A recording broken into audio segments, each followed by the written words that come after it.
Okay, we're live. Hi, this is William Ramsey. Welcome to William Ramsey Investigates. On today's show, I have two very special returning guests. It's Tom and Brett from Psyop Cinema. And this will be our 12th show. We've done 11 shows really almost in the past year. Really great content. I highly recommend you check out the shows I've done with them, and they've been on my show. We've covered most recently Taylor Swift's Mind Control concerts. People were very interested in that. Done a lot of movies: 7 Days in May, Fight Club, Conspiracy Theory, Scanner Darkly, Under the Silver Lake. We talked about Ed Sheeran, and they kind of picked my brain about some of the research I've done, the books I've written. But today we're going to talk about really one of the greatest parapolitical books ever written, in my opinion, and that is Programmed to Kill: The Politics of Serial Murder by Dave McGowan. It was self-published, published through iUniverse in 2004. And I really had time over the weekend to read it in its entirety, and I kind of walked away still impressed. I remember reading it before 2010 and just kind of like not really able to maybe assess everything as much as I am now, as I've been kind of farther down the road and my research and stuff like that. But we've always been, the Tom and Brett have asked me to be on their show to kind of talk about this. I reached out to some of his family members I know and was friends with his brother online on Facebook, which I'm off of Facebook, so I couldn't really reach out to Craig, but I don't think he's in the greatest of health. And then the website that McGowan still has is the Center for an Informed America. It's still up. It's operated by one of his three daughters. And I reached out to her, and she didn't get back to me, unfortunately, but I would have liked to have them on, talk about Dave firsthand. But I think that a lot of his outlook is in this book. He's the author of 3 books. This one, it was Weird Scenes. Then he wrote F is for, I forgot the F is for something, but a couple other books. But I think that the Weird Scenes in this one are probably his most notable, most read, and still read. I mean, I'm on social media, and people are still bringing up this book. They're still going through it. There's all kinds of podcasts that are Programmed to Chill is a really popular one, obviously based upon this title. And a lot of people who are interested in the research that I'm interested always reference this book. So I really thought it was worthwhile to go through again. Since our last show, Tom and Brett have published a article about the Joker on I Am 1776. So I suggest people check that out. This is actually, before they published it, I'd come across it a couple times, that kind of online publication for other articles. So it's a pretty cool place to be published, but they can talk more about that. So Tom and Brett, welcome back to the show. Hey, thanks for having us again, William. 12 collaborations in a year. We've been very productive. This has been great. Yeah, no, you guys are great. I was talking to you in the pre-show. You guys have always delivered really fascinating, well-researched episodes that have always, like, people have always said, "Oh, this is great stuff," back to me on either email or social media like that. So I'm always delighted to have both of you back.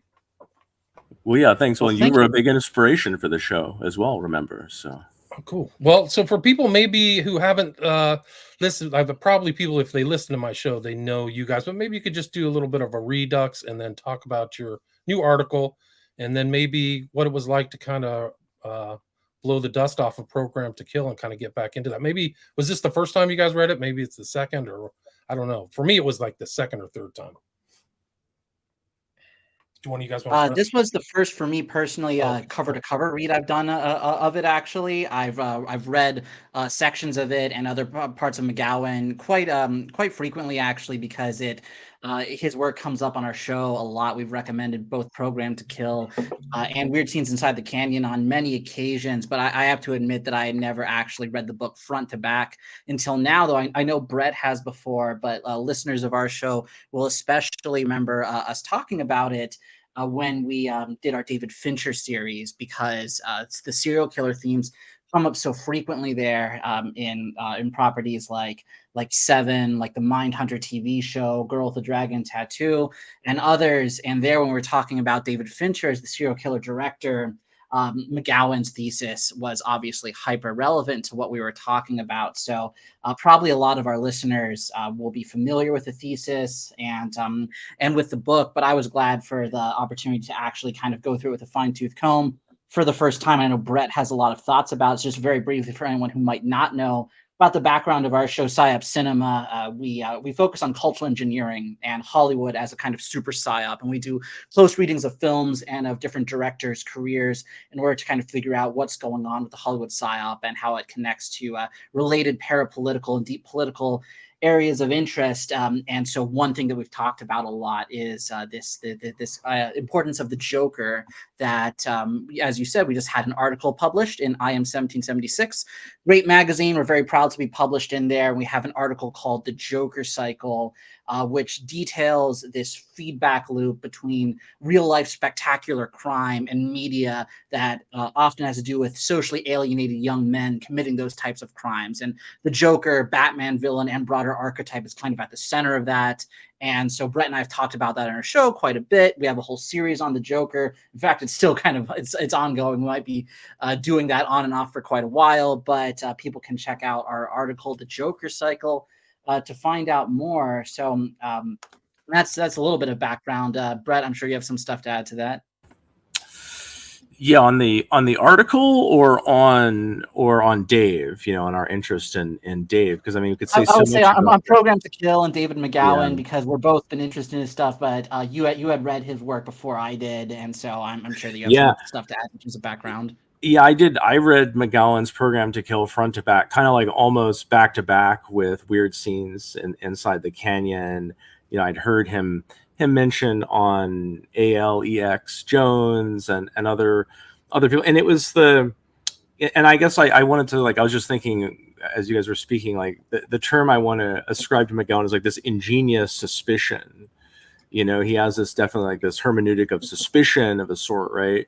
He's a conspiracist, but he really kind of, I think, discovered like two of the master conspiracy theories that had eluded most of conspiracy world in those two books, and it was so that and his method, right? And we'll talk a lot about that in the show, because that has informed the method that I practice. I think that we practice on our show, as much as just about anybody out there. So he's a huge inspiration for the show, and we can say a lot about how his work in general, and specifically how this book have influenced our work, because a lot of the stuff that we've done in the 2 years that we've been operating have referenced a Programmed to Kill. I mean, if we had an index, I mean, a dozen or more of our shows have at least indexed this book, and some have been very closely tied to it, like when we did the Mindhunter show and other things dealing with the serial killer, because I think he has basically decoded the cultural phenomenon of the serial killer. What is that? I mean, the rise of there's no question statistically. I mean, every normie historian admits to this, right? That there's a prodigious rise in the number of psychosadistic serial killers and spree killers and things after the late 60s, beginning in the late 60s and early 70s, roughly at the same time as the Phoenix program in Vietnam, when it was operating. And there's a book I just found a book that was being reviewed somewhere about, like, arguing it had to do with World War II and war and violence. And I mean, the connection between, right, war and violence and stuff here. And this is also can't really escape an honest intelligence. So that's the phenomenon, that he had caught on to. So it was just, I'm just a great admirer of his work. I mean, his work's not perfect. We have some criticisms of it. We don't really see eye to eye politically in a lot of ways with Dave, but I think he was a pretty brilliant mind for what he was doing, which is a very valuable public service, I think. I agree. I mean, he put all this stuff together. He actually uses his sites. He quotes books in there, books that I've known. And I don't think anybody really put together the kind of mind control aspect to this kind of serial killer phenomenon as much as he did. Maybe there were instances of individual books, but for me, that kind of point in 2004 was really, he kind of got it right. So I think it's become more right. Like, it's there's probably even more people that he overlooked in Programmed to Kill, like the Unabomber comes to mind, Whitey Bulger, that were not in this book. As far as I was surprised to kind of not to see them, but it's still good. The other two books that he wrote were Understanding the F Word with Nelson Rockefeller, giving him the finger, American Fascism and the Politics of Illusion, and then derailing democracy. But for sure, Weird Scenes and Program to Killer is, most discussed books. But yeah, self-published through iUniverse. So I think that's how he got it published, which I don't know if anybody would have published this, or, so he would have been privished, which is the word you get out of trying to get it published and somebody refuses to put it out into the public. So to his credit, that's what he did, is get it out there so people could at least talk about it. Still talking about it. But what were your thoughts? Like, you read it for the second time, Brett. Thomas, that was your first time through. What are your kind of first impressions? Well, so some of the stuff that I had read before in PTK had to do more with the pedophocracy stuff, or some of his conclusions. And when we had done things on the show, like look at the film Zodiac, which is another obviously major Fincher movie about serial killers. The research I did included looking at McGowan's account of the Zodiac killings. And but I hadn't before read a couple of the other sections in here about all these different case studies involving so-called serial killers, which he shows obviously to be a very different kind of phenomenon than the normie perception. And I was just really struck by the combination in the book of just like how sharp the analysis is in terms of the on-the-ground facts and case details that he brings to bear to just kind of demolish the kind of stereotypical profile of the serial killer, or just show how flimsy the official stories are about some of these things. The amount of detail he puts into that, while being able to, some of the things that he does when he takes a step back and looks at the broader kind of philosophical implications of this, in terms of why we might, because of some dogmas about free will or individualism as a society, accept these illusions, or about what's going on in terms of mass traumatization of the populace, and which is a theme we talk about Psyop Cinema quite a bit. There's a really compelling here blend of that broader and more detailed analysis.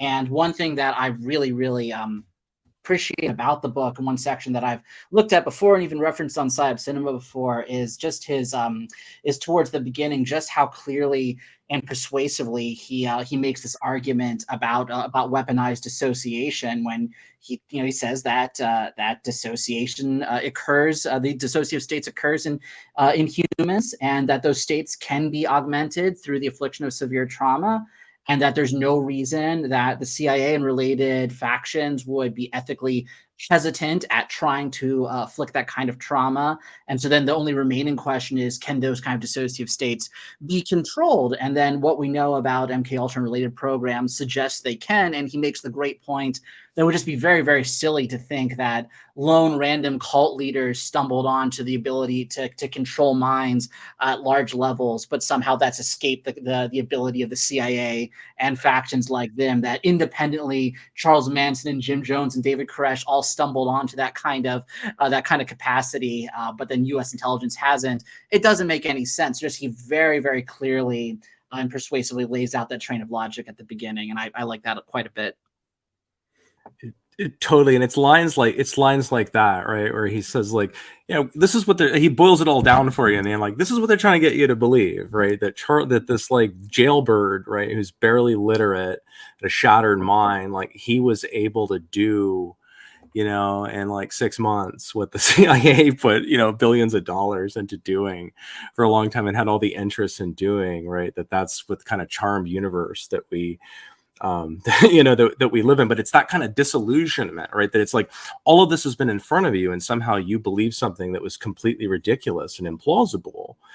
And it's we covered Under the Silver Lake in this episode, and I think that's the feeling of disillusionment when the guy discovers the songwriter, right, that all of his idols and dreams and gods have just all been manufactured, it's all been fake, and he couldn't really see it because he was under a spell. It's like, so McGowan's work just has that power of breaking the spell. And like Thomas said, that was really well said about how part of the way he does this is he has a sense of, like, looking at things in a big picture way, kind of looking at things phenomenologically too, right? I think he's skilled at that, like looking at, the depths of human psychology, and but also like getting into like granular sort of journalistic detective like detail. And not many people can combine those things. That some people can do one or the other, and that's often their weakness. Like, a lot of people are really good at seeing things that are really kind of granular level, like scientists and journalists and people like that, but they cannot see the big picture, and they can often seem really dumb, right, about other things. But yeah, so that's what really impresses me about McGowan. Right. Things like, I think he tried to disabuse people of the fact that these are independent serial killers, that they're just somehow made up without any connections or some kind of like through some Vacaville prison or something like that. So I think that that's kind of the important thing as the public. And I think that he talks about the control of these ideas, the false memory foundation or whatever it is, the false memory syndrome foundation, and some of these that are trying to, people don't look too deep into this stuff. But I mean, he was really kind of one of the early ones saying about McMartin was fake. And he's actually pre kind of set the stage for O'Neill's book, right? So he kind of Manson and his connections. And he knew a lot. I mean, I like some of the stuff I passed over in my research, but he understood Manson's connections to the Solar Temple, Beausoleil, connection to anger, and all that stuff. So I think that his research in footnotes too, which is nice, and actual book references, which some of these people do not do in their books, which is unfortunate. But yeah, it mentions a lot of books that I've done. A lot of interviewers have talked to Carl Raschke about Painted Black, so that's in there. And just the coverage of all these players. Mike Lucchino, I've done a show with John Brisson about that. But he was definitely very skeptical about a lot of the stuff. He does not take, it was all, the satanic panic was the reason for all the stuff. And backs it up really with a lot of knowledge and facts and stuff. He talked to Gary Stickle. He mentions that in the book. Ed Opperman interviewed that guy about the tunnels at McMartin, like hyper paranoid stuff, but he was willing to put that in there or put that in the book. But I think that that's really kind of what impresses me about rereading this is the breadth of his knowledge. Like he really covered a lot of stuff. It's 350 pages of pretty intense stuff about killings, but a lot of names pop up. And I actually was surprised to see Aleister Crowley pop up often. What were your thoughts, or were you guys aware of that as much, or how did this book kind of change your opinion of those things? Well, the theses of Program to Kill and Weird Scenes go together so well, and we think about this really robust account of culture creation. I was interested in how early in the book, even though it's not his focus, but McGowan does reference some movies that have these depictions of mind control, which is, of course, the cinema psyops are the main focus of our show. But he mentions early on the Manchurian Candidate, the Stepford Wives, and we have covered the Stepford Wives on Psyop Cinema.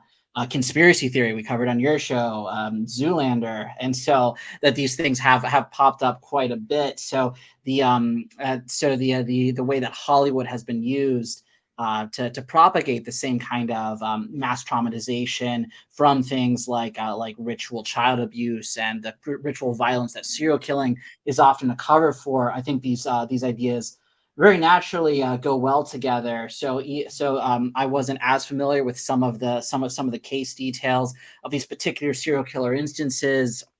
But I mean, it makes a lot of sense looking at this kind of violent crime with the kind of things that we look at with kind of MK culture, with the entertainment industry, how with the Hollywood psyop, with people's imaginations being corrupted by this kind of technology-driven entertainment, how that's used as a psychological weapon. Goes right alongside all the ways that all these serial killer cases are kind of Swiss Army knives for the ruling elite. They accomplish so many different things on a dark spiritual and a dark political level.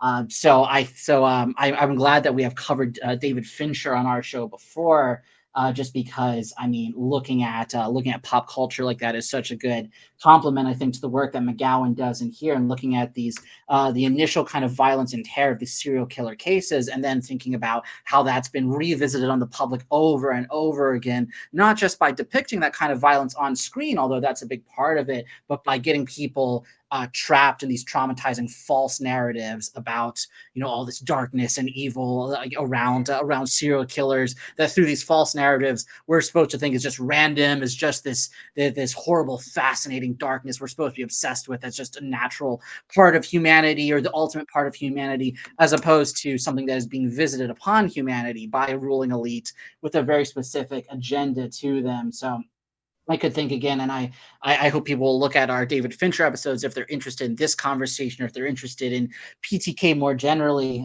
to think about how with those kind of depictions, there's all this misdirection where where David Fincher wants to usually say, well, the serial killers, they're Christians, they're Nazis, or they're Christian Nazis, or there's something like that, or he wants to use all this kind of this made up psychological perception of serial killers to kind of glorify them and cover up the parapolitical dynamics, like he does in Mindhunter, or like I said, sometimes he just wants to, I think, traumatize people through this kind of very perverse view of humanity and violence. So anyway, I think that what McGowan shows in Weird Scenes Inside the Canyon as the 60s countercultures and mass psyop, what he shows here in PTK with kind of the mass ongoing psyop of the serial killer phenomenon, these things can, looking at them together, really, I think, illuminates a lot of recent, very popular visual media of the kind that we cover at Psyop Cinema. So that's one big reaction I have.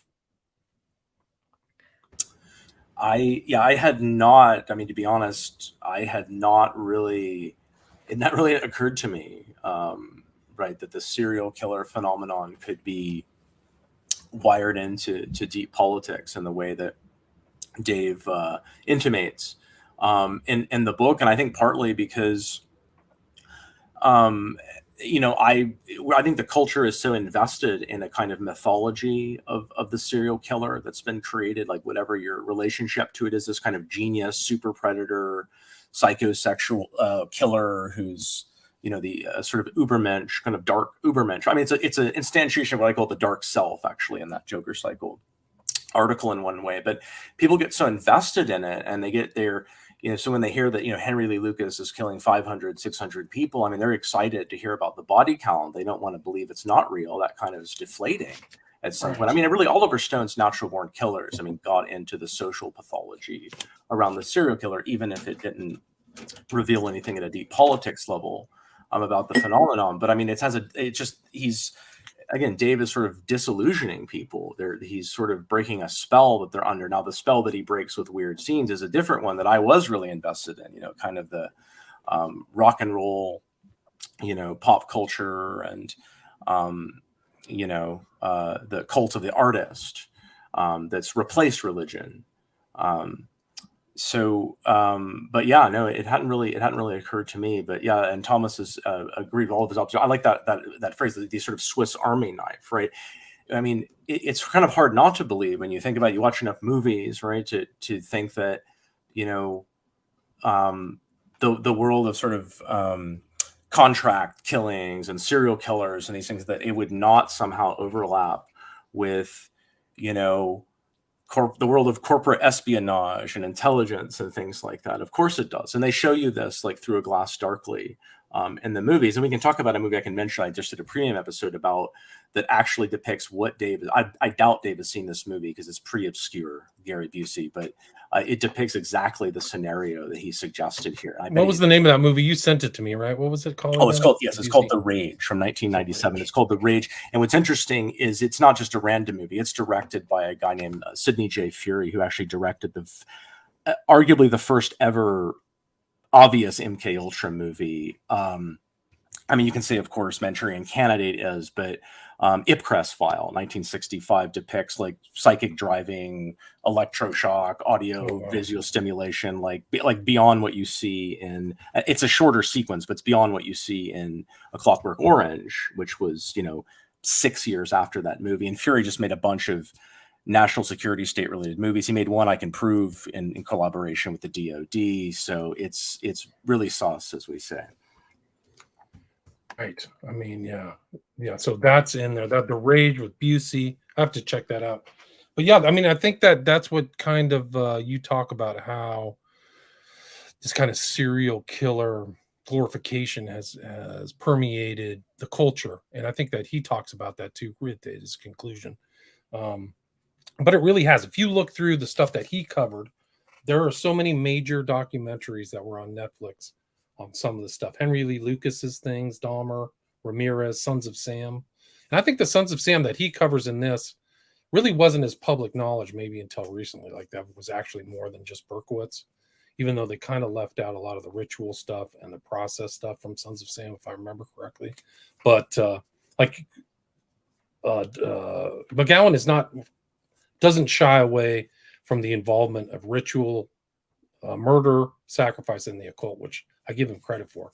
Like, he actually is willing to actually rewrite that, as opposed to most people avoiding it.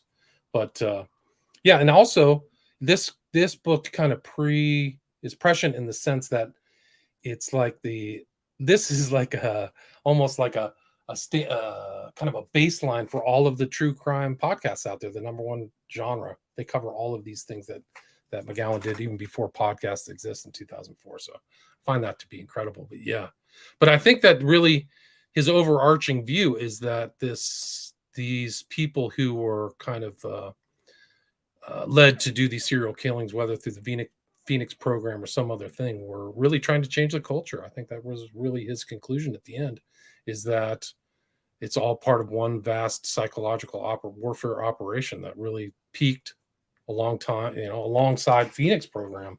So it was like the peak of the serial killer phenomenon peaked when the Phoenix program was going on. And a lot, and Ramirez's connections to the Phoenix program is without question. Yeah, his line about the Phoenix program coming home is classic, and there's just so much great writing in here that illustrates these dynamics he's mentioning. But yeah, the his willingness to kind of look at the big picture of this overlap between this kind of horrific violence and then the occult and intelligence agencies and the role of culture creation and all of that he's willing to speculate, but in a very responsible manner. I think is a very useful thing about the book, because in terms of the meta narrative that he kind of leaves us with, where he's bringing together the serial killer phenomenon with the pedophocracy, where this kind of occultic ritual violence is implicated in both, and they both have to do with these really horrific acts that are so traumatizing that it gives power to the perpetrators, not just over victims, but over society at large. I think he very convincingly brings those things together. He's not just randomly picking horrific violence, but he shows the connections between all this. And it is remarkable just the impact that this has correctly had on parapolitical discourse. I mean, all of these major case studies that he uses in the world of the occult and deep politics. I mean, it's the stuff that everybody is talking about and revisiting and trying to understand better. I mean, it's a pretty impeccable list. I mean, it can always be added to because this evil's going, it keeps going. But he does mention Crowley in some very perceptive ways, like you said. I mean, Crowley, the Finders, Juarez, McMartin, Aquino, like it's all in there, and it's fascinating because I hadn't looked at McGowan's work until Brett and some other people had kind of alerted me to its importance. But I used to take a very, very positive view of the occult in my old worldview before I was interested in all this research. And one thing that kind of snapped me out of that delusion and alerted me to the reality of conspiracy was just so many instances of child abuse that seemed to overlap with cults or occult ideology of a kind that I used to find darkly fascinating, that I just couldn't justify or make fit into my worldview. And so doing just a lot of that research on this kind of concept of divinization of children in the occult and how often that overlaps with ritual violence against them. I ended up just kind of stumbling onto a lot of these same case studies, and then found out, like, oh wow, this David McGowan guy really, like, he's already kind of like shown some of these connections. Now, granted, like, I would add some new things to that, which I mean, every book is finite, so it's not a flaw with Program to Kill, but I just think that building on all this stuff that McGowan connects the dots from, sometimes he's openly speculating, sometimes he's showing very tangible nuts and bolts connections. But we can think about how this kind of Crowleyan ideology, this awful occult ideology, is transmitted through a lineage that involves people who, some of them, like, are mentioned offhandedly in here, but people like Jack Parsons, Marjorie Cameron, L. Ron Hubbard in Scientology. Obviously, more recently, we can think about things like Pizzagate. We can think about NXIVM. We can think about the whole Jeffrey Epstein affair, right. and which there are gifted children aspects to both NXIVM and the whole Epstein background, and those two are connected through the mega group. So there's some more tangible connections there as well. But I think that Crowley through Epstein, you have this whole lineage, and McGowan doesn't present it exactly in the same way that maybe I would if I was like writing from scratch about this kind of thing. But it is amazing how much of this that he set up for us in this book. Yeah, he presupposed all that stuff. Just to make a quote right there at the very beginning, before the pedophocracy section, the pedophocracy or whatever he calls it, it says, in the early 1950s, the CIA was looking for specially gifted subjects to study dissociative states, which could be induced and controlled to some extent with hypnosis and drugs. So that was Arlene Tyner. So they're talking about that. It's incredible. So all that stuff, he really nailed Epstein before, by going through Dutroux and the whole thing that happened in Omaha. What do they call it? The Franklin. Thank you. Franklin affair, McMartin, all that stuff. So it's really something else. Like I think as a baseline of research, this is a AAA book. Yeah, I agree. And some of the premium content that I've done on the Psyop Cinema Patreon has to do with this Crowleyan idea of the eon of the child, which I think is just such an important phrase for understanding the evil at the heart of the modern power structure. Because if there's something I would underline a little bit more, it's how this idea of the kind of the child is a symbol of the divinization of the human, of human potential, the ability of the individual human occult practitioner to become godlike is often the flip side that is directly connected to these acts of traumatizing violence or sexual abuse against children, because it's the idea, well, I guess any human can be kind of this kind of divinized state that's actually an infantilization and a traumatization. You just have to traumatize the child enough and you can crack open their superpowers. You see that horrific ideology all the time. And so I think that that McGowan really, he does correctly emphasize the kind of the power of the shock and horror of these acts, and they're a method of controlling people and of controlling a traumatized population who doesn't understand what's going on. And I think that that's true. But I also think that in some ways, the cultural elites are drinking their own Kool-Aid. Like they're also partaking of these dissociative delusions, where I think there is genuine belief in the ability of the individual human to become godlike, and then the idea of the child shows up over and over again in those type of very dark, corrupt, megalomaniacal human potential ideologies. Which a lot of things going on for why it's a child that they often talk about. Why Crowley talked about the eon of the child. There's the perversion of innocence kind of thing. I think it's also kind of a twisted parody of the Christian doctrine of the incarnation. All this kind of stuff, where instead of God showing up in history in one place, anyone can become God. So I guess I'm just saying that I think that there's a lot of explanatory power to the kind of occult practice and metaphysics around the symbol of the child that explains a lot of what's going on in the ritual violence around the pedophocracy and serial killer phenomenon and all of that. And I think it can be, you can look at it through today's events where they're going after the children and doing some kind of Gnostic gender change and going after children through these weird trans things at libraries. Like they really are focused on the child. So you see this kind of occult, biblical attack on going after kids. And I think that it's important that he lays that out at the beginning, not just talking about Dutroux, which a lot of people know, but there were pedophile networks all over the place. Latvia, Portugal, Scotland, Italian. I mean, really horrible stuff too, like really dark, very evil stuff that exists. And some of these people were flat out occultists. Like I actually looked up while I was reading the book, he mentions the Abraxas organization and its high priestess, Dominique Kinderman. She's still around, total witch. She wrote something about like the greatness of Satan. It made me think of the Ninth Gate or something. But like she's like some kind of on the periphery of the whole Dutroux thing. So these networks are there. They're probably still out today. I mean, he talked about Wonderland, this whole online pedophile thing, and they keep popping up all the time. I think they just had one guy who was like in the Department of Defense with like 10 terabytes of child porn or something like that. So I think that that's another aspect of this book that still makes it important. Yeah. Do you know, by the way, have you ever seen Mouthy Buddha's work on BitChute on the elite trafficking series? No, I haven't. I probably should check it out though. The guy's an interesting guy. I don't like all of his videos. I think he's some kind of libertarian. I think of some kind. He's sort of autistic, but it was sort of his Pizzagate video that I think exposed to me what it really was. Right? It was about Elephantus's Instagram account when you collate it with the Podesta emails and so on and so forth. But it's pretty impressive work, actually. Tell me his name again. Let me look it up. What's his name? Mouthy, like Mouthy, Mouthy Buddha.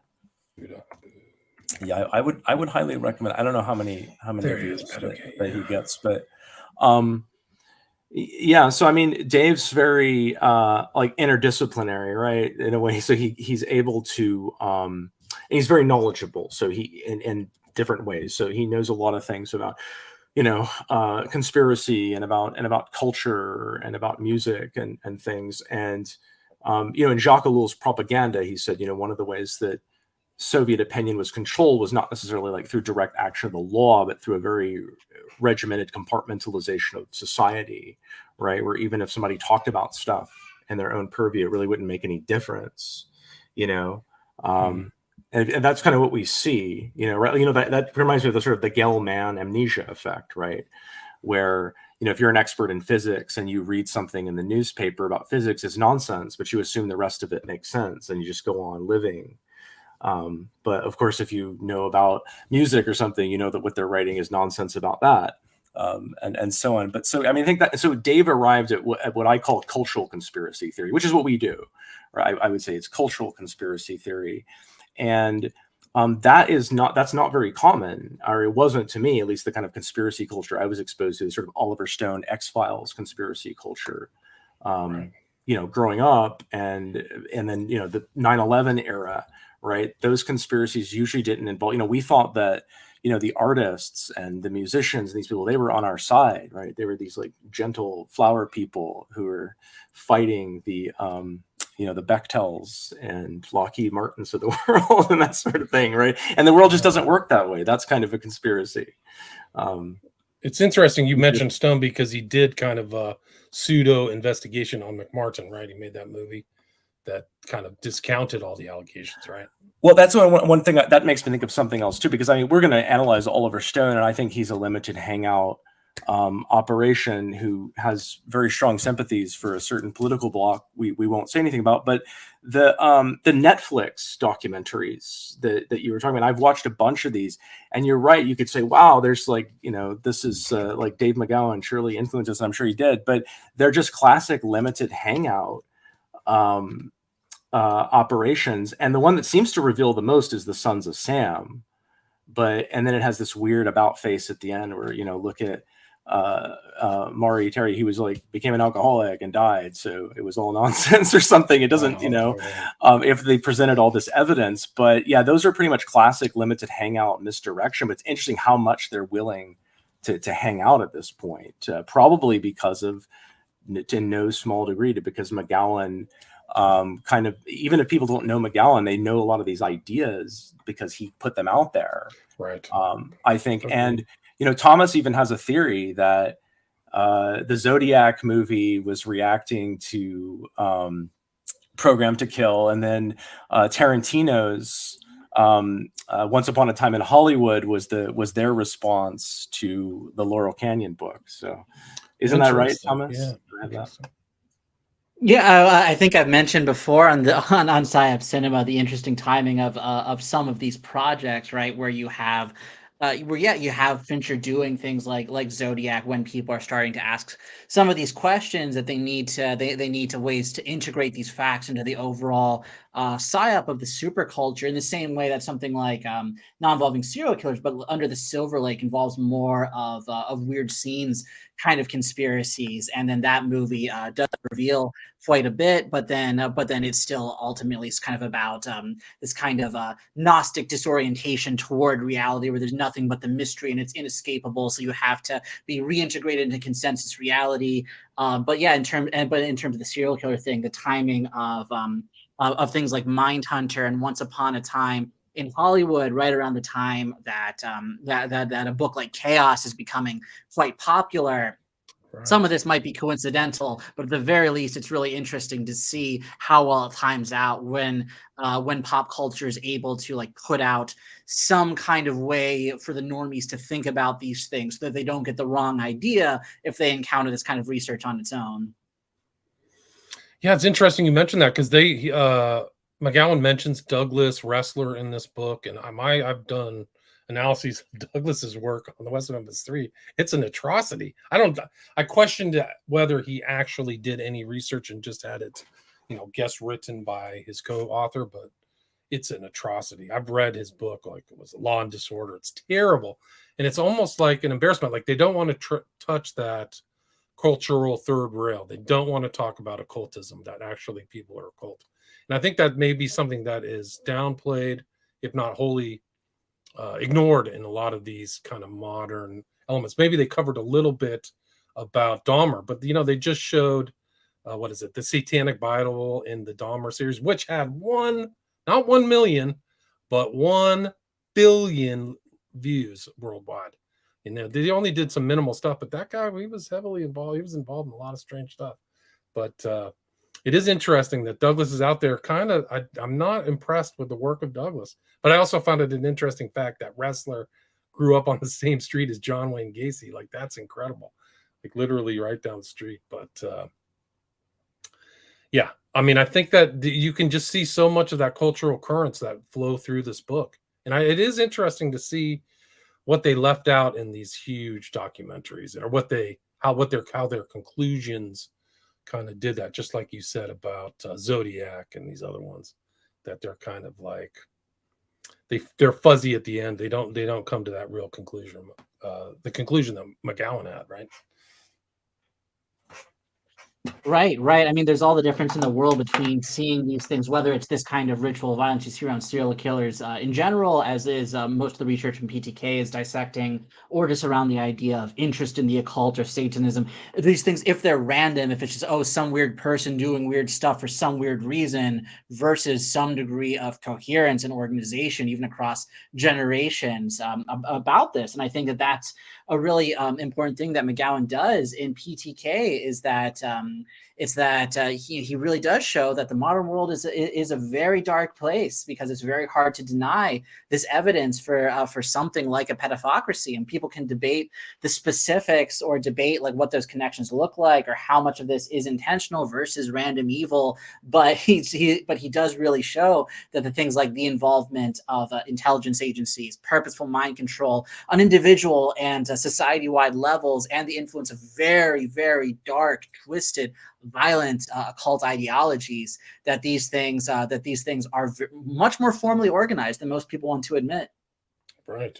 Like he mentions, Ramirez went and had a hearing, or saw LaVey. That wasn't in the Ramirez documentary on Netflix, if I remember correctly. So some of those things are left out. That's just one of those things that are excised. But also, he's willing to cover the blackmail aspects too, that people are clearly blackmailed, and the blackmailers, or somebody who had been blackmailed, were eliminated. Like Dutro, the body count was off the charts. And even in the whole Omaha pedophile thing, like tons of people died around that too, Caradori and stuff like that. But also the intelligence things are around there. Like they had a big wig come in and figure out everything going on that went out in Omaha. And they literally had Bill Colby, right? Like that is an incredible, just the idea that Bill Colby went out to kind of, figure out this whole thing. And then covered Caradori and said, it didn't really happen, is off the charts. It's totally off the charts. Well, yeah, I mean, I don't know if I'm sure Dave mentions it at some point. I mean, he covers pretty much every angle, but yeah, and also you create this phenomenon, right, of interstate crimes that, it really could be just local. You create a phenomenon of interstate crime, so the feds are constantly intervening and taking over, investigations. And I mean, stuff has come out in some of those documentaries that, if Dave would have known about it, they would have been in the book. Like the stuff on Henry Lee Lucas is crazy, where in that documentary, the head of the Texas Rangers, who was like, apparently having, reporters, houses burglarized and getting prosecutors fired and everything to keep this thing going. Like, he had been, Hooverman in the FBI, who was, removed. I can't remember the circumstances, but I mean, he got caught up in COINTELPRO and all the rest of the stuff. Then he's over there. He's still using Fed connections, and yeah. But it's astonishing that when he simply, his method essentially is to is to just assemble the public record, right, and in front of you, and to show you how absurd, that it is, and then a different picture sort of emerges. I mean, I think that's kind of his method, just exposing the ludicrousness and the contradictions of the public record. And then we see that these sort of myths, like the profile, where you have this genius serial killer who leaves no clues and stuff, that's the reason they have no evidence, right? It's because they're always such a genius. And then they do stupid things like Ramirez, and the only evidence he ever left in like hundreds of crimes. I mean, they accused him, right, of just such a kind of hodgepodge of different crimes, or sometimes he let victims live and just molested kids, or he was killing Asian women, or he was doing this, or he's going up to San Francisco, LA, like you name it. But he just keeps leaving this footprint of like a brand new shoe that shows up on blankets and after cops arrive. I mean, and Netflix ran a document. Did you see the Netflix documentary on the Night Stalker? Yeah, because they tried to clean this up, but I mean, it looks ridiculous. But yeah, I mean, he was just way ahead of seeing, and there's so much more coming out that's confirming all the time what Dave was onto. True. No, you're right. Absolutely right. I mean, he's before the whole thing, like, and he's willing to talk about the ritual abuse and the Franklin cover-up and all that stuff. A lot of people don't want to talk about that aspect of Larry King. So he was way ahead of the time, and I think that really is a more accurate view of really the real world events, is this whole blackmail, occultism, crazy connections underneath the surface. I mean, everything that went down with Gary Spence, and his whole thing was off the charts in DC. And that guy, Gary Spence, I think he was like connected to Barney Frank, who was involved. He was connected to some of these guys in Pizzagate, right? Alefantis' boyfriend was Brock, and there's like, Brock is friends with Frank. So a lot of these things were still around, or morphed, or changed, or just became more current. And then that whole Pizzagate thing was, I think, very sophisticated intel op to discredit the whole thing. And it's like the false statement, like there's a torture chamber under the pizza place. Like they made that up to openly publicly discount it. But there was crazy stuff going on in those connections, no doubt. But Colby oversaw Gladio and Phoenix program, and then oversees the Franklin cover-up. Give me a break. The Franklin scandal, sorry. And one thing that I find interesting in McGowan's kind of broader analysis is of why people are so good at discounting these kind of facts, because some of this, I mean, as much as the investigation is brilliant, does seem rather obvious. It's like, wow, how do they get away with such flimsy cover stories about this, with covering up that the world, like you said, William, does probably work in this much darker way, where there's this kind of organization behind evil. And McGowan probably emphasizes this even maybe a little more than I might, but I did find his stuff, like I think I mentioned towards the beginning of this conversation, interesting about dogmatic conceptions of free will, that in a culture that prizes kind of individualism or tends towards atomization, that people don't want to think it's possible for there to be this much control in the background that they don't see, that these major things could be major aspects of history, these dark episodes really could be synthetic in a way that people don't understand. So I thought it was interesting that he emphasized that actually in a few different places throughout the book. But there are limits to that analysis, I think. But I think it is true in terms of that is a reason that people don't want to be aware of culture creation. They don't want to be aware that the waters that they're swimming in, that so much of their baseline perception of politics and humanity is being constantly primed and conditioned these ways that they don't understand, or general normie reticence about being disillusioned. But there's some insightful lines throughout McGowan's book about how that this is all about kind of moving towards the destruction of social bonds, and increasing atomization in a way that can lead toward control. And of course, there's the flip side of that, where the individual being melted into pure collectivity can accomplish basically the same thing, which is why I think it's really, for me at least, very important to hold on to not necessarily individuality, but a robust, I would say, theological, philosophical, spiritual idea of human personhood that can resist both extremes. But yeah, again, the McGowan's whole thing about free will, it does just point back towards the ways that people want to be shielded from the idea of these intentionally deceptive forces, just that shape our culture, that shape society to this degree. You can't really blame them. You don't really. Why would anybody want to think that the government has been involved in culture creation or social engineering since 1950s or whatever, intentionally creating fear, dread, debility, dependence on all kinds of things, whether it's through Operation Chaos, the creation of programmed killers, or 9/11, or this whole COVID fiasco. I mean, it's a terrible conclusion, because if you see it over the long term, you go, well, why do you have a government if it's just, poisoning me, if it's just trying to do the opposite of what it's supposed to do? Like, what's the point?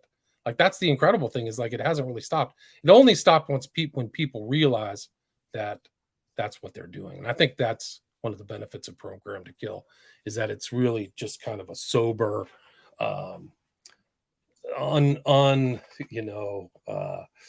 compromising view of all that evil: blackmail, pedophilia, Satanism, ritual abuse, and programmed assassins. Yeah. Right. It's very sober, and it's not glamorizing it. It's not trying to make you think, oh, this is cool and interesting, like so many ways that we default to think about evil. I mean, that's what so much of what goes on with pop culture misdirection around the serial killer phenomenon specifically, and I think really psychologically corrosive mainstream obsessions with true crime and things like that, where it's just like, oh wow, the person did this, this, and this. Oh, there's such darkness. That's so interesting, and I'm so interesting for being obsessed with this. Aren't I edgy? And it's like, it's a way for people in normal society, living normal lives, to kind of gain some kind of thrill through all this kind of depravity. Whereas I mean, McGowan, he's willing to shock his readers correctly. He's trying to show that this is really ugly. I mean, it's not cool. I mean, it's really people with bad ideas and bad intentions getting one over on a lot of innocent people. And I don't think it's necessarily blackpilling either, because that's another tool in the arsenal, right? It's in their toolkit, is to just this total despair and hopelessness, which I think is that's a faulty view of politics, history, and humanity as well. But the way that the way that McGowan is talking about all these really heinous details of these things, I think it's shocking, but in a responsible way, and I admire him for that. Yeah, it's a gruesome. I mean, it's a gruesome read. It really is. It was actually kind of hard to read it, but it's doing what you suggest, William. It's exposed. I have a little feedback. Sorry, is that? All right, is everything okay? Am I still there? Yeah, you should be. Can you hear me? Brett. You should be good to go. Yeah. Okay. No, I was just going to say, it's what you were describing is, what I didn't invent the term, but I call it the too evil to fail model, and it works in the way that like Leo Strauss describes Machiavelli's program, as it was so astonishing that people wouldn't be able to believe it. And so it's just psychologically prohibitive for people to believe, even if these things are going on. I mean, leave the question aside whether Dave's right or not. If such things are going on, people are going to have to pay a prohibitive psychological price to believe in it, and it paralyzes them to think about that. And that is part of the genius of the evil, right? Is that it can become so evil that it cloaks its own activity in people's mind, because it's so horrendous, and so people will pretend that it's not going on. But we know that's real, that people do behave like that. Whether that's going on at large or not, I mean, Dave is correct that people will behave that. He's very psychologically perceptive. I think he understands the kind of plausibility of some of these psychological theories. And yeah, the mind control, the monarch thing, I mean, whether you think that's real or not, I mean, I would argue very robustly with somebody that is psychologically plausible, those kinds of scenarios using trauma to split the personality and programming. That's very psychologically plausible. So. By the way, William, one thing I wanted to ask about your thoughts, and Brett, you as well, in terms of one of the aspects of the book that conspiracy researchers might find a little bit more controversial, or maybe a little bit less persuasive than some of McGowan's other arguments, is his frequent use of kind of major dates in the pagan calendar. Things like and this happened one day after Lammas or something like that. That shows up quite a bit. I think I remember Equinox, right? Vernal equinox, all these the, days. the different equinoxes, but the different major basically high days you get in a lot of in a lot of neo-pagan thought. And he mentions like the Crowley connection to Wicca and everything like that. But he does that, and he does the kind of stuff around William that you mentioned earlier. Aleister Crowley's birthday comes up, and then sometimes like he'll even say, and this was only one day after, it was only one day before. And I know that some people might think that that doesn't hold up maybe as well as some other components of PTK. And so my perspective is this, that I'm interested in what both of you think about that, because McGowan does that fairly frequently throughout the book in these case studies. But I would say that, yeah, I agree that it's really hard to know for sure that actually would be intentional or part of the motivation of the perpetrators behind these different kind of ritual crimes.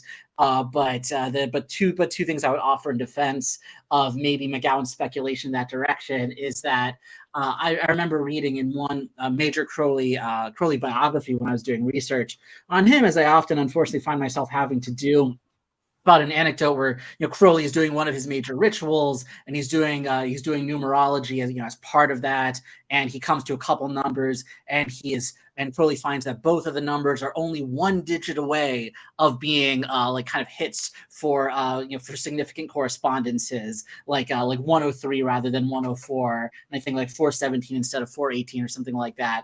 And Crowley deduces that the lacking digit symbolizes the phallus, he says, and then kind of takes it as a win and moves on. So I know it can seem kind of crazy or schizophrenic to do this kind of this numerological analysis, but when you're studying the worldview of people who believe crazy schizophrenic things, I mean, sometimes there's some validity to that. So that's one thing. And the other thing I would say is this has come up in our conversations before, William, but the kind of very sinister druidic aspect to some of these ritual crimes when it comes to things like certain aspects of Order of Nine Angles mythology or the West Memphis Three killings. I think that kind of the worst possible versions of that kind of druidic neo-pagan nature spirituality and the inherent cosmology there of cycles and all of that. I do think that there's something very dark there that does come up in a lot of this, is relevant to a lot of this material. So the kind of sinister druidic relevance and kind of Crowley's kind of weird schizonumerology moment there, those are my two tentative defenses of McGowan's use of all of this kind of pagan calendar stuff. But I'm curious your thoughts on that aspect of the book. I think it was interesting. My understanding of McGowan's worldview is that he was an atheist. So for him to put it in there, I think that he thinks that that's the way they think, is they do events based upon certain dates and numerology and things like that. So I think that was interesting. So, I mean, it was a recurrent theme. I mean, he must have mentioned the dates of certain events 20, 30, 40 times throughout all the entirety of the 350 pages. But I didn't expect that, actually. And I didn't recall that from reading it the first time. What do you think, Brett? Well, it's interesting that he's an atheist, because a lot of things are interesting about how Dave comes to these subjects. But usually it's people who have some either faith or some knowledge of spiritual realities who come to appreciate the role that the occult may or may not have in politics. Atheists, it usually, they think that's kind of nonsense, right? So it's ineffective, right? It's been supplanted by science and so forth. That sort of worldview doesn't usually consider this sort of stuff. So, that's what it would have been great to have Dave's daughter on to talk to her. Yeah, agreed. It's unfortunate, but I think she's busy. I don't think Craig is in the best of health, so it's unfortunate. But one of the interesting things that I didn't expect to see either was his actual reference of a lot of these kind of CIA mind control doctors like Lund and Dr. David Smith popped in. Like, this is definitely a precursor to the Chaos book by O'Neill, who I've also interviewed. But also this guy Lund, I didn't know how much he popped up, and in multiple places. I think he popped up in all the killings that took place around Santa Cruz, which is the Frazier, Lindley, who's the other guy? Those cases, and then And they did the same thing that Jolly West did. Jolly West integrated himself into the Patty Hearst case. He just said, "I'll help out for free." And then Lund does the same thing on another case. I think it was the what was it? I think it was the Ramirez case, right? But oh no, it was the Boston. It was the Stranglers, right? The two Stranglers in Los Angeles. So I thought that was pretty interesting. Yeah, no, it was West, the Sunset Strip Killers. I think it was. Jolly West, yeah, he wasn't mentioned in the book. He's kind of the Forrest Gump of MK Ultra, is Jolly West, you know. Yeah, he is. No, he's incredible. But there's other. So what my point is that there's other strange connections that not all of them. I think McGowan missed a few things, but there's very strange connections to these people in these cases. And also, F. Lee Bailey pops up a lot, which is also strange.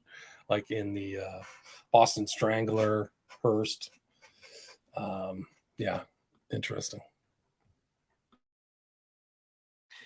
Since I see a question in the comments about whether we think social engineering has been amped up for the 2024 election. I mean, I personally would say that I think that social engineering just kind of reached a fever pitch in 2020. We've been just kind of living in that nightmare ever since. I mean, I think there's just kind of a natural progression of all these things, of these ops within the realm of politics and culture and mass scale religious engineering. And so I don't necessarily know if I think that there's intentionally a new set of ops being given the go ahead specifically because 2024 is coming up, but more just like the march towards more fixed elections and everything like that is just happening as part of this mass rush towards civilization-wide psychosis that we've been having over the past few years. What do you guys think?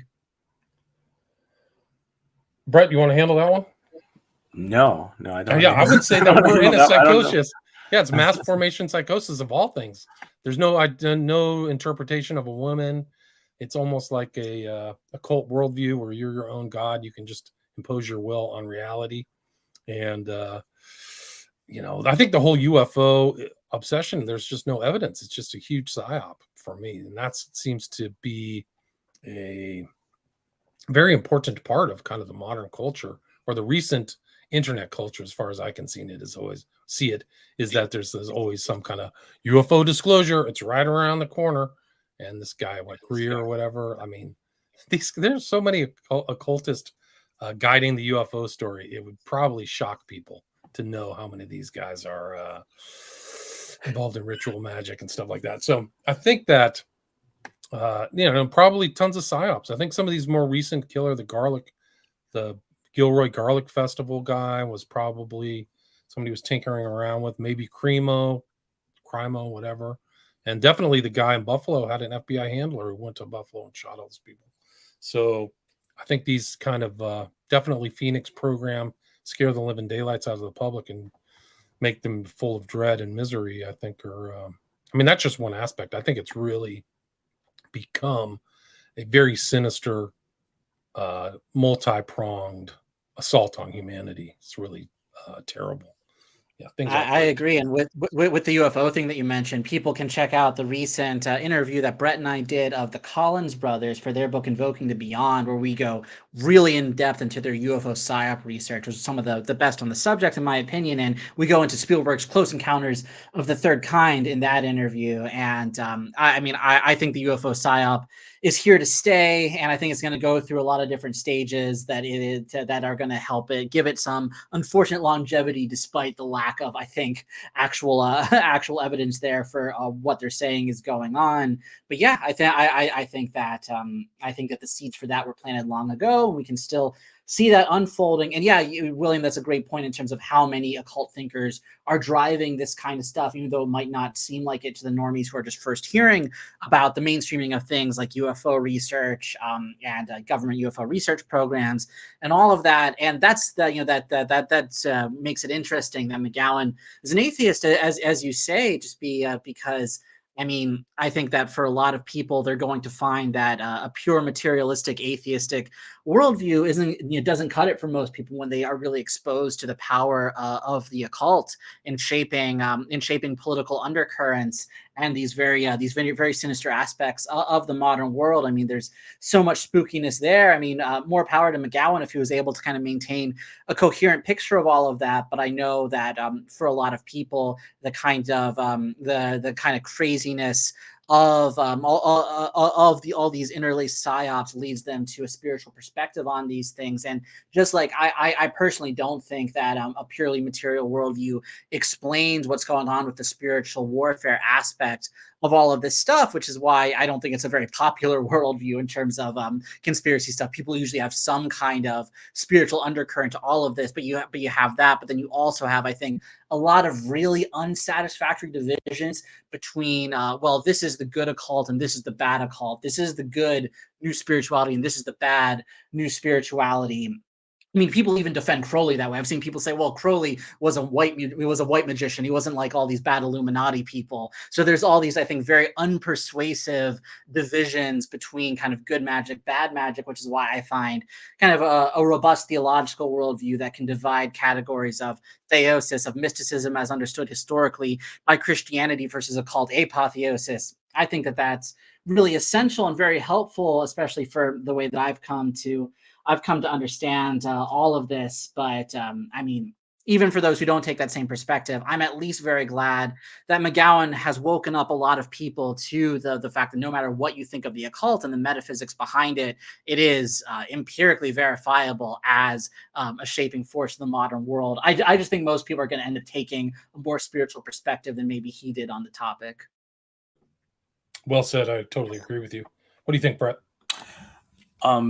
Yeah, I agree. We're really living in an open air, MK Ultra experiment. We're living in a psyop society, and one of the things I have my notes here. I really wanted to say before we finish the show. I think it's like one of the main ideas that we've gotten from McGowan, or that we've gotten confirmation from McGowan on, and it's this idea that in post Vietnam cinema has been used as a weapon, to mass traumatize society as a means of re-engineering the population, which is basically a scaling up of trauma-based mind control methods and at a lower intensity, a less detectable way. To be sure, that's kind of the idea. And he says that this is in the book. I mean, he thinks the serial killer phenomenon, he thinks, is a psychological warfare program, just like Phoenix, which was, used all this horrific violence and torture, but as a form of psychological warfare above all. And I mean, Dave says it's about atomizing society and then capitalizing on the mass suggestibility that comes out of that, splitting, people up to re-engineer the whole site, which makes me think too. I mean, Dave is basically a leftist. He's an atheist, but yet he sees the anti-family agenda as well. Like he sees that, that normal human relationships and associations are being, alchemically broken down. But specifically the rise of the shock cinema. I mean, the stuff that it's amazing, like night and day, right? You go from 66, 65, right, and what the standards and practices were in movies and censorship, and then 68, 69, all hell breaks loose. And then the 70s, I mean, it's just this, you have the video nasties, as they were called in the UK, these movies that they banned, which were just showing serial killers, committing all these, I mean, this kind of stuff, right? And porn films too. I mean, it's just don't look into this stuff, but I'm not making it up. I mean, it's just horrific, the stuff that was being produced. And a lot of it is strongly suggestive that it's about visiting the traumas of Vietnam. I mean, that's what Wes Craven said about Last House on the Left. I mean, whatever you think his agenda was, he said, that was what the movie was about, is basically, you couldn't make a movie about Vietnam, but I wanted to visit the traumas of Vietnam on the American public with this stuff. So that's a big part of our research, and the show has involved the use of how the sexual revolution has been pushed with these methods, for example, and other things in society, but even darker things than the sexual revolution. Right. The sexual revolution is just one component. It's not covered in this book, but I mean, it's just like people got to watch out about this culture creation. It's scary what they're able to do and what they're able to utilize. 2001, 9/11 was incredible what they did to people, and that same thing happened with COVID. Total MK Ultra, whatever, mass mind control, fear of death. Right? Everybody's afraid of touching everything, and the mania is still out there. Like, I'll just let people know, COVID went through the entire population by 2021, so you don't need to wear a mask unless they're going to release another bioweapon. But yeah, people are still zapped. I mean, it's really incredible. So I think that Dave, I think that he, like, it's not a whitewash. He says there's dark stuff in the world. There's really dark stuff. And he mentions a lot of people. Freud mentions ritual abuse and people covering up and full on like pedophiles with their weird, you know, own groups and things like that. And what was that? Some of these, the mentions a number of like mind control doctors, like I mentioned. So I would say his book still will stand the test of time. It will be an important marker. And I'd like the fact that he didn't try to, you know, dull down what he researched. Like, he took a very like sober and very thoroughly researched book. For that time, for me, this is just an impressive book at 2004. So that'll be my final comment. Do you guys want to kind of wrap up? Yeah, let me offer. I agree with everything you just said, William, and I just want to offer a bit of a critique since I've said so many positive things about McGowan in the book, which I very much stand by. I thought that something that he was a bit selective about, where, and we mentioned kind of his both religious and more political orientation, just in the over the past few minutes, which is obviously distinct from I think what we would take, but his Satan's Family Tree chapter. There's some really good stuff in there too, but I found it to be a bit selective, and I think that's probably just coming from his own political orientation. Because I mean, really, in my estimation, to speak broadly, I think the only political perspective that really can't survive like grueling in-depth conspiracy analysis like this is basically a kind of establishment centrism. Like, once one recognizes the pervasive sickness of the contemporary power structure, you're usually going to reach something that seems like a bit fringe, maybe in either direction, to situate yourself, because it's obvious that things that call themselves traditionalist or call themselves conservative, or things that would call themselves liberationist, revolutionary, leftist, whatever, all this is kind of implicated in the plot in some way. And so it's often the case that researchers are a bit selective in either direction. I'm not trying to say I'm above it all, that, oh, well, everybody's right and wrong. Who's to say? I mean, no, listeners of Psyop Cinema will know that I am an unapologetic, self-aware Eastern Orthodox Christian zealot, and my view of history and politics is very much informed by my theological priors. But my point is that I think McGowan, he does some stuff where he kind of breathlessly makes sure to mention like the Ku Klux Klan, Nazi Germany, misdirection of the protocols of the Elders of Zion, all in close proximity, and other stuff like that, when he's making more like kind of broad conceptual connection than tight historical lineages, which is a valid thing to do. But I think it's important to recognize that distinction. But he does all that before talking at length about Crowley and other kind of people with elitist occult worldviews. And the implication is kind of that this is ultimately a fascist right-wing project that he's talking about, that this occult degeneracy is ultimately part of this kind of extreme right deviancy. And I would not at all contest the fact that the historical project of fascism is deeply implicated in this kind of anti-human satanic degeneracy. People can listen to the talk I did on my own, then I also did with you, William, with Theodore, the former member of Atomwaffen Division, to show I'm very interested in those kind of connections. But I just want to note that one could easily kind of tell a different kind of story than McGowan's kind of insinuation that this is essentially fascism, if one pointed more to, I don't know, stuff like Crowley being kicked out of Italy by Mussolini's government, emphasized a bit more the specifically anti-Christian aspects of this kind of occult pedophocracy blob, or the kind of social relations language used by a lot of kind of post-Crowleyan spiritual movements. One could kind of see this framed in a different way. I just think that it's maybe a mistake for one to ultimately say, well, it's either just behind all of this, it's just communism, it's just fascism, it's just liberal democracy, or it's like or to say one of those things is good and the other two are bad. There's limits to all those kinds of analysis. McGowan, obviously, as you can see with his other book, The F Word that you mentioned, that he leans more towards the kind of leftist critique, saying that this is that the occult project is fascism. I think that there are some pretty hard limits to that analysis, and McGowan maybe is a little bit less persuasive there in that framing, but that's my only major critique of the book. Gotcha. And Brett, anything you'd like to add? Yeah, I mean, Thomas, I think said it pretty well. I mean, there are just limitations to the leftist critique that he's deploying. I mean, it's just impressive that there are so few, right? That he's way ahead of most leftists. So, I mean, I was going to ask you, I mean, how influential is he? Because I mean, I call myself a traditionalist and sure, a conspiracist, and and those sorts of circles, I think seems highly influential at this point, increasingly. So, I mean, but it's interesting, right? Because that's not his political alignment. And of course, that reflects something that's gone on, more broadly, where we went from the kind of Kennedy to 9/11 conspiracy era, where it was the left that dominated, conspiracy theories about the murder of John Lennon and so on. And then it seems to have moved over to the right during the 90s and beyond. I mean, not that it was absent or that it is now from the left. But those are my thoughts on that. I mean, I wonder what you think of that too, William.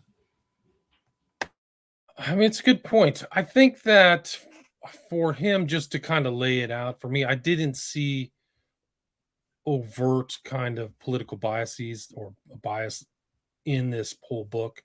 And I think he just left the facts out. So for me, I do think that he has that kind of left anti-fascist kind of worldview, but I do think that unfortunately that's just kind of the way that people perceive power. So power is, an aggregation of political power, typically economic power. So I guess that would be fascistic and all these things. But I would say that some of these serial killers were equal opportunity murders outside of whatever they're really almost not really political, right? Their politics of serial murder is just to kill. Like, I don't know if were they selective, maybe against women or something like that, but the actual murderers that he talks about, it doesn't seem like there's even that much politics about them. It's much more like they're into the occult, or they're having dissociative states or schizophrenic. But it is interesting how apolitical they seem to be, at least through this book. At least that's my perception. But I do think Dave had his outlook. I do definitely think he was left-leaning for sure. I don't think there's any doubt about it. And that's not a major flaw in itself or anything. I don't think bias permeates the book or anything like that. Just noting that in one very interesting chapter, you can kind of see perspective that he brings to bear in other places on fascism and political ideology. You can kind of see that framing come out. And I just think that as we make our own theories about deep politics and interact with other people's theories, it's just important to recognize the tendencies, I think, for some people to say, well, ultimately, all this satanic evil is communism. It's all fascism or whatever. Or again, some major combination of alignment and condemnation between basically Western liberalism, fascism, communism. And I have my own perspective on that. But just having seen a lot firsthand of contemporary spiritual movements that are inspired by these kind of occult lineages, a lot of it really doesn't look right wing, fascist, traditionalist on the ground. Like I think that the leftist social views are non-incidental part of a lot of it. And so I just, like I said, I just think there are limits to the direction of that particular critique. But not a major flaw, just an interesting piece of conversation that I think is worth keeping in mind, where these different researchers, ourselves included, are situated in that as we move forward with the kind of parapolitical analysis. Right, and what he does leave out, I mean, he does leave out People's Temple. He doesn't devote a chapter to that, but he does mention Jones a little bit. But he kind of leaves that out. That would have been a left kind of viewed mind control event, mass murder event. He could have dedicated a chapter to that. And he doesn't mention the Symbionese Liberation Army, which that whole event is like, I think they came out of Vacaville too. So that's omitted for some reason.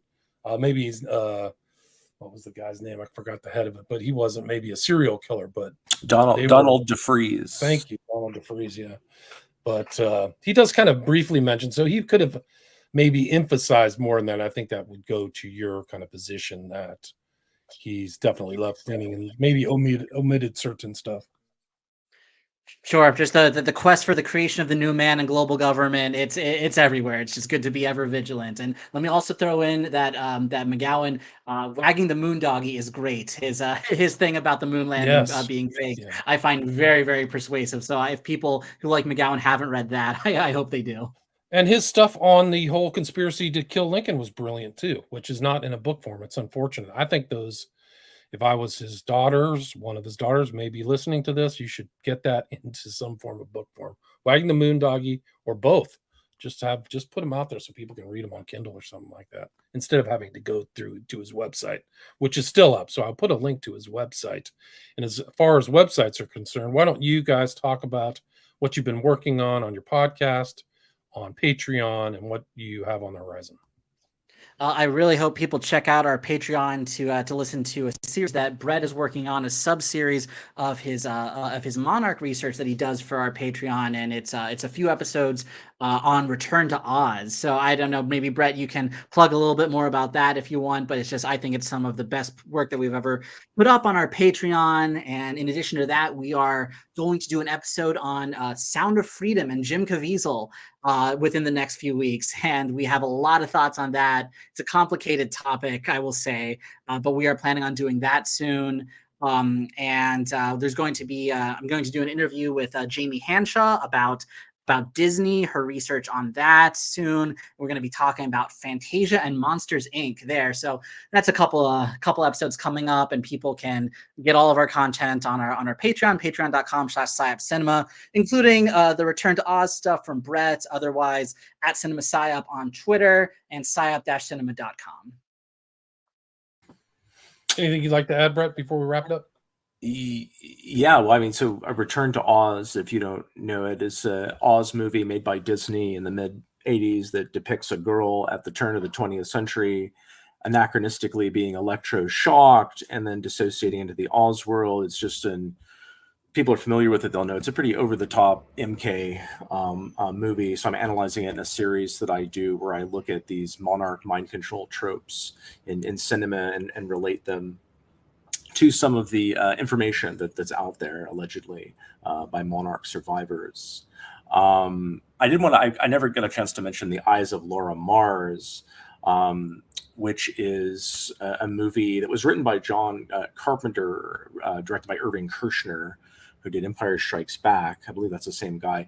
78, Faye Dunaway. I mean, that movie anticipates the kind of phoniness of the profile that was actually being created at that very time in the era depicted in the David Fincher Mindhunter show. That movie was being made, and it stars Tommy Lee Jones is in it as well, whose cousin Chase Brandon was the first known CIA liaison to Hollywood, who consulted on such movies as Enemy of the State, which predictively programs 9/11 and so on. So those are the kind of rabbit holes that I go down. But yeah, Eyes of Laura Mars is one to look at in terms of anticipating Dave McGowan's debunking of the profile. The Eyes of Laura Mars. I've never even heard of that movie. You guys have opened my eyes to films that I need to go see. I've got to see Arlington Road. I've got to see Rage. I've got to see Eyes of Laura Mars. And I have to go check out your stuff on Patreon. So thank you very much for your time. Again, it was Brett and Thomas of Psyop Cinema. I will put links to their podcast and their Patreon for people to check out. And then the working title I have for this is Dave McGowan's Program to Kill Revisited. So thank you both for your time. Thanks, William. Thank you very much, William. All right.